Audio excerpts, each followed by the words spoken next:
Tonight we have a very special guest here, just flown in from Germany, Professor Dr. Hans Uszkoreit.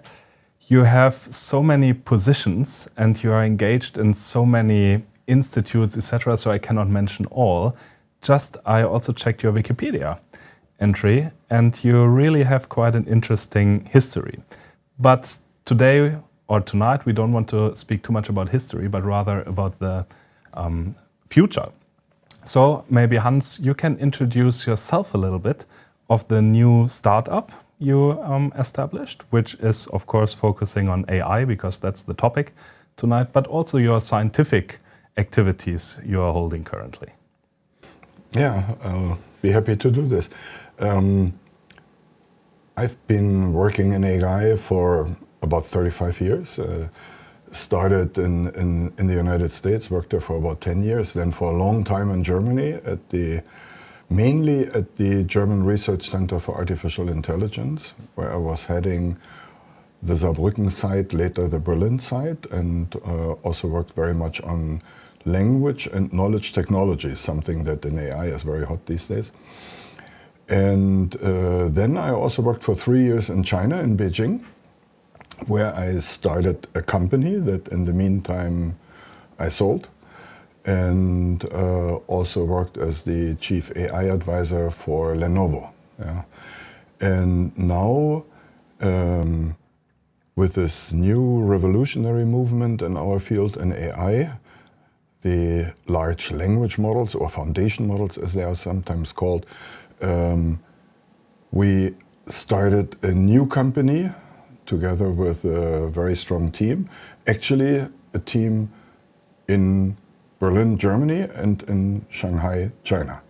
So it's a combination. It's a German-Chinese company, nyonic, and we want to do not less than building the large language models or even multimodal foundation models for the future, but mainly for industry, mainly for B2B, that means for the industrial market.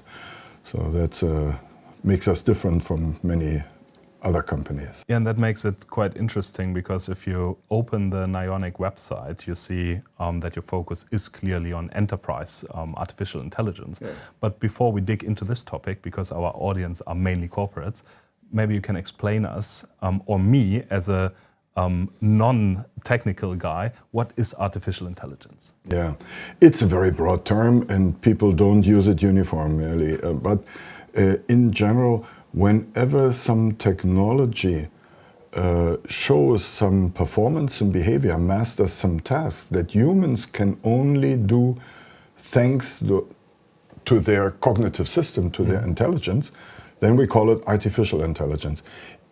Even if the system doesn't use anything that resembles in any way human intelligence. But if it is of a quality that humans can only do with intelligence, I can give you an example. Take for instance chess playing. Yeah? Even if a chess program plays chess in a way of brutally calculating all the moves in the future and all the branching possibilities, then we call it artificial intelligence because humans can only play it with their intelligence.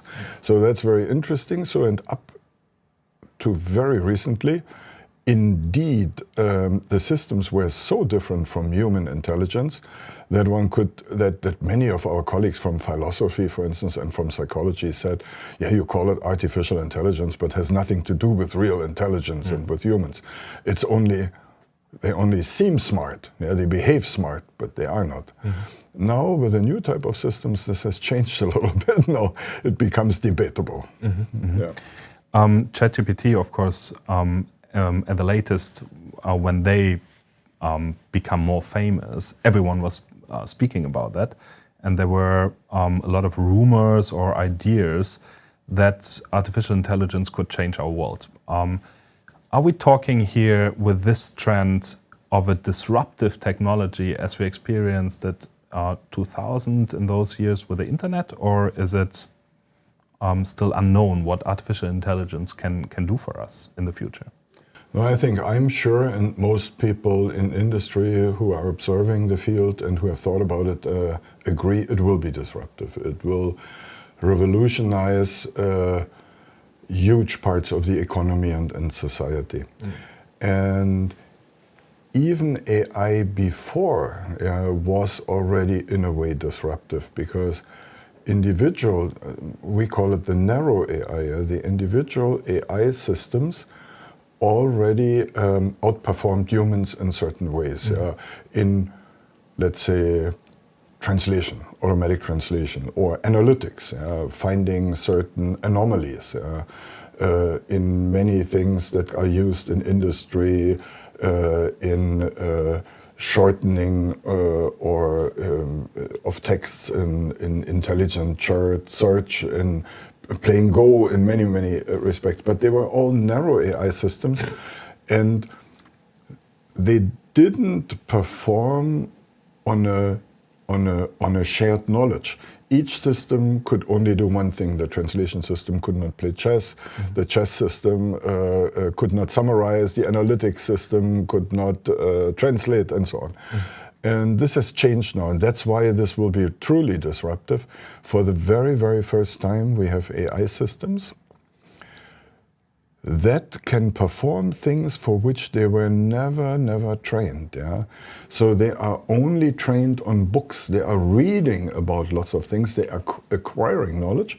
And now you suddenly give them a task, for instance, summarize this text for a 10-year-old, and it does, miraculously. Or write in Chinese, what do you think are the best therapies if I have the following symptoms in medicine? And it does, It was never trained for that. It just acquired that knowledge by reading texts.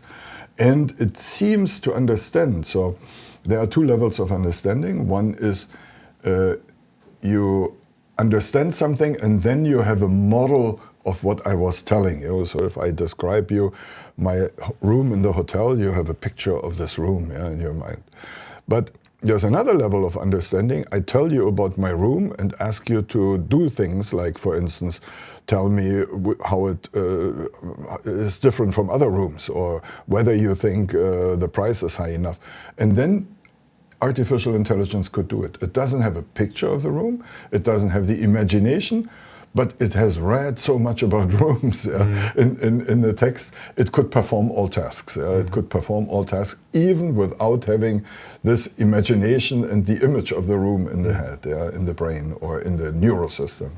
Hans, I have a little bit the problem, as I always have, talking about artificial intelligence, it's a little bit abstract. Okay. So talking about artificial intelligence in enterprises, what your company is focusing on, there are different levels of a company, like you have the management, you have support, you have operations. In which area would you start now as a company to think about artificial intelligence? Where could it help me in my operations?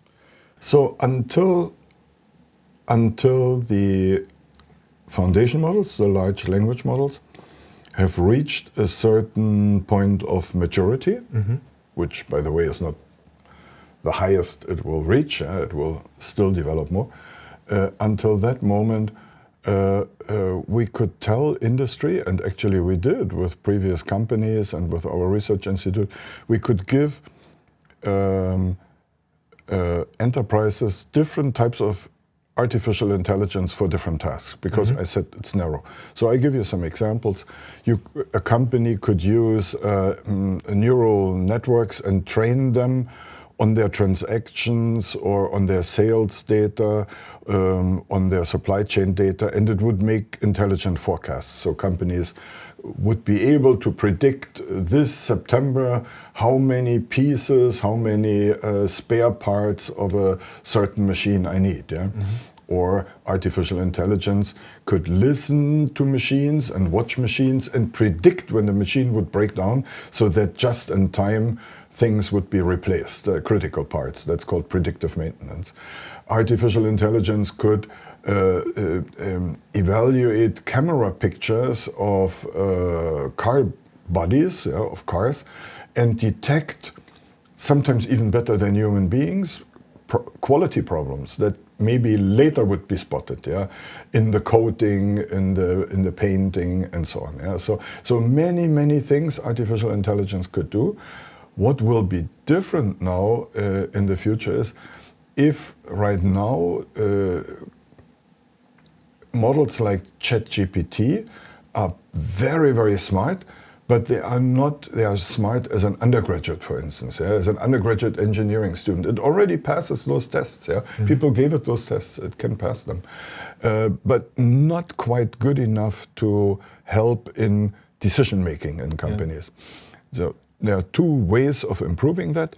One way is to train them on specific data, like supply chain data, pictures of quality, and then it could be improved. And the other thing is of bringing them, and that's very important, and that's what our company is up to, bring it up to the knowledge that is needed for being employed by the company. Because the undergraduate in engineering is not yet able to make decisions in the company.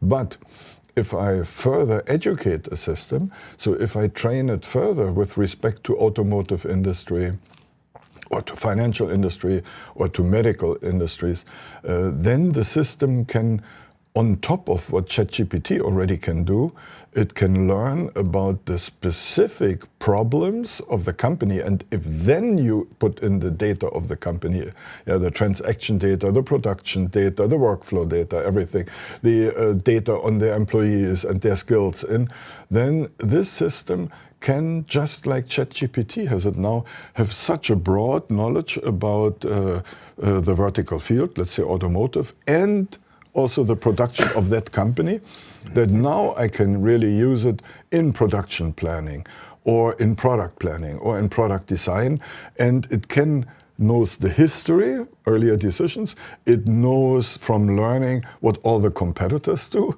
it knows what the materials are, and it has an overview that humans could never have. Just like ChatGPT has a broad knowledge that none of us could ever acquire. So coming back now to your hotel example. So you said the system could do something or evaluate the room without having seen it because it learned a lot about rooms, right? If I describe it, on my words, And now you're saying you could implement a similar system also in for example, automotive company. But this system could be implemented in all automotive companies. So is there actually still the possibility to have competitive advantages?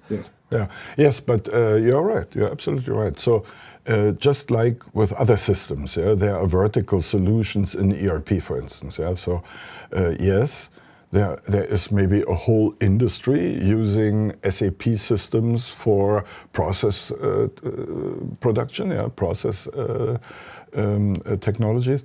And then there are specialized systems that the company has developed themselves, or that they acquired by a software provider that were custom made for that company. And the same level we will also see in the future on these language models. So there will be generic models that learn just like the models now, like GPT-4. Then the system goes to school and learns about automotive, but not only about automotive engineering school knowledge, but also you feed it all the facts about, let's say, all types of cars, all makes of cars, all the new materials, all that stuff is fed into it. So now every company could use it that pays for it, and if it pays and installs, it has the same advantage as the others that use it over the ones that don't. But now the next level is that you get corporation-specific models or instances, copies of the models, we call it instances, and they are trained in addition to this vertical knowledge, to the automotive special domain knowledge, would be trained on the specific facts and the history and the production and the suppliers, the materials, the makes of that particular company. So then it would acquire the knowledge that somebody who works in different parts of the company, if you have an engineer who is supposed to be the next CTO, and you let this person rotate in different departments, that this person would acquire. But actually, since the cognitive capacity, the memory of such a system is much bigger.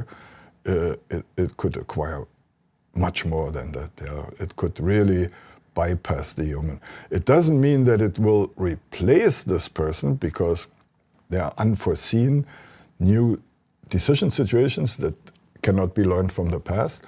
But a decision maker in design or in management that works together with this AI will be so much better than any human doing it by themselves.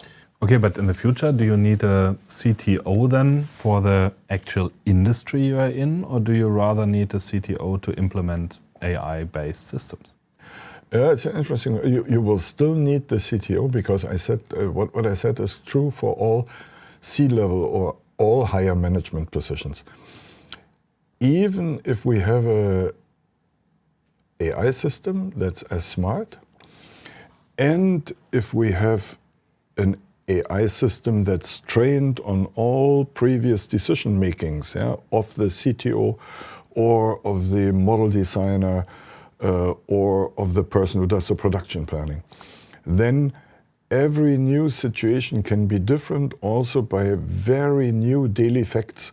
You have to take into account the daily prices of the material, what happened recently, what are the rumors, what are the change demands in society. So that's the good thing for us humans.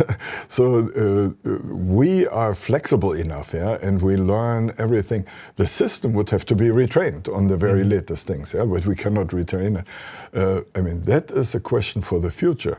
Will we have in the distant future AI that reads every morning all newspapers, talks to all colleagues, listens, reads all of the email? Maybe we come to the point where AI, but our systems now know not for the next 5 or 10 or so years, for the next 10 years or so, or at least, or maybe even longer, humans will have to work together with artificial intelligence, because the humans are creative, reactive enough, and up to date, whereas the system masters all the knowledge from the past, yeah, and both together can make decisions that are better than any human can make that doesn't have that intellectual resource. Hans, everyone is talking about the demographic challenges, right? That people get older. Couldn't it be as an advantage if you don't have so many people you need jobs for, if artificial intelligence can replace jobs? Yeah, in many ways. I think there are several reasons for that. One is, indeed, we have a shortage, because economy, even if some people, are predicting the end of economic growth, I think we don't believe in it, yeah, because economic growth will further happen. And if growth happens, on the other hand, you get a dwindling, a shrinking workforce. Of course, you're right. But it's more than that. I think it's right now that there are so many tasks that are actually not worth human intervention, but that we have to do every day. Yeah? We have to do lots of things that machines could do better. And we would be freed for doing the real demanding, interesting things, yeah, that we were talking before in decision making. Yeah? So there will be another division between technology and humans. So humans, many of the things they are doing today, because they have to be done, yeah, they don't have to do anymore. And something else. Most jobs that only have to do with information, like clerks and accountants and so, will go away because those are machines. So the jobs that will survive are only two types, and all jobs that only have to do with material will also go away, with the exception. The exception is very, very highly qualified or creative jobs, like painters, top journalists, not the simple journalist that writes sports reports can be replaced, yeah, but the top journalists, investigative journalists, the top writers, the top analysts, they will be there, and the violin makers will be there, and plumbers, searching. So that cannot be done by a robot easily. But most of the jobs will go away. But the jobs that will not go away is jobs that have to do with people, negotiating a deal, convincing people. Management, politicians, therapists, teachers. So there will be many. Teaching can be, AI can help in teaching, but they cannot fully replace teaching or supervising of children, of old people. So I think we will see something else. AI will make sure if the economy, if the system of the economy adapts to that challenge, we have the chance of having more of the workforce working with people, because they are needed in care for the elderly, in care for the children. There are not enough people taking care of children. The classes in schools are much too big. Why shouldn't there be more than 10 people in a school class? So that means there will be a complete shift. But AI can only help to create the economic framework, can be a facilitator for that. In the end, of course, society has to make sure that this really happens, that this vision becomes true.